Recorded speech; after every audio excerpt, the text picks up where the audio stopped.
A most remarkable photography exhibit at the Northwest Museum of Arts and Culture is unlike any other that the museum has had before it. What makes this so special is not what can be seen with the naked eye, but what cannot be seen in ordinary sunlight. I was curious to see what the invisible world looked like. I got a tribal check, I think, when I was about in 7th grade. $450, I think it was. And so I bought a little Polaroid camera, and I still have some of the pictures at home. As years went by, I just, had junk cameras here and there. And over 20 years ago, I got my first real good camera.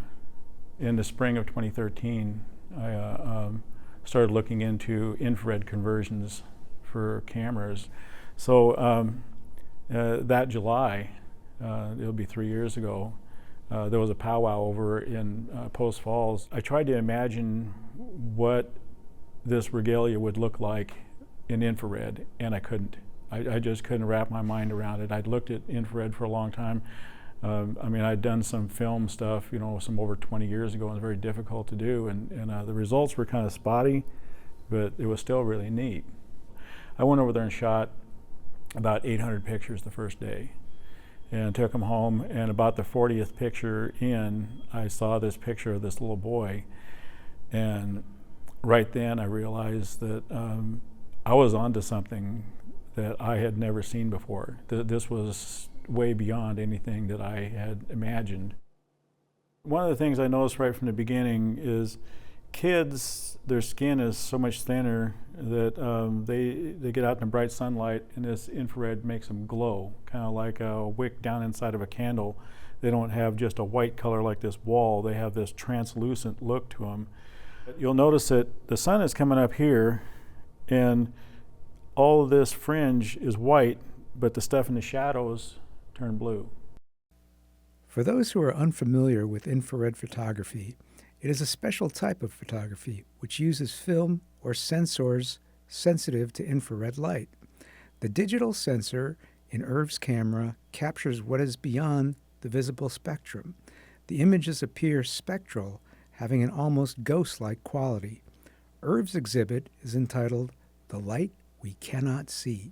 To me, the draw with it is seeing what's in the invisible world. It's normal for me to shoot in 90 minutes, somewhere around 1,000 pictures.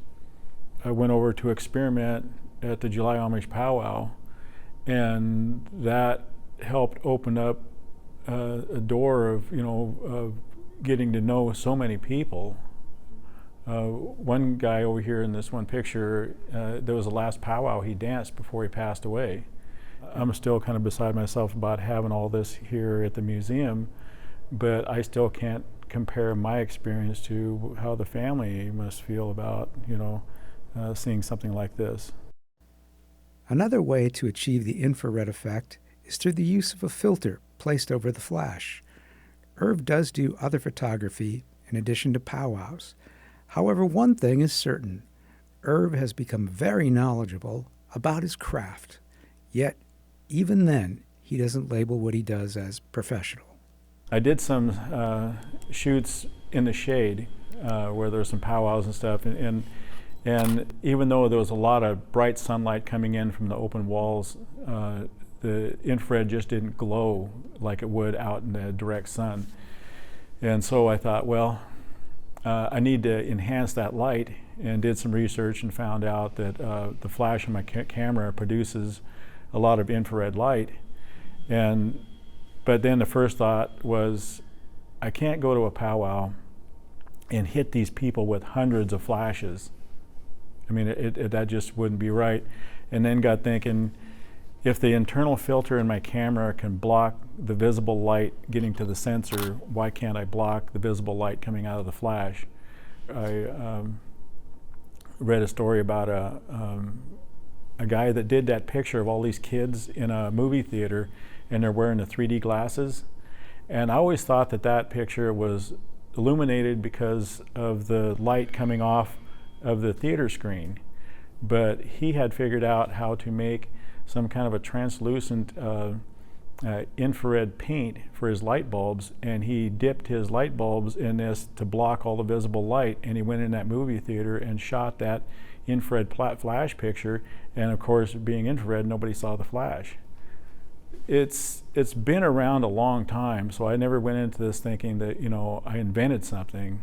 I'm just kind of discovering as I go along.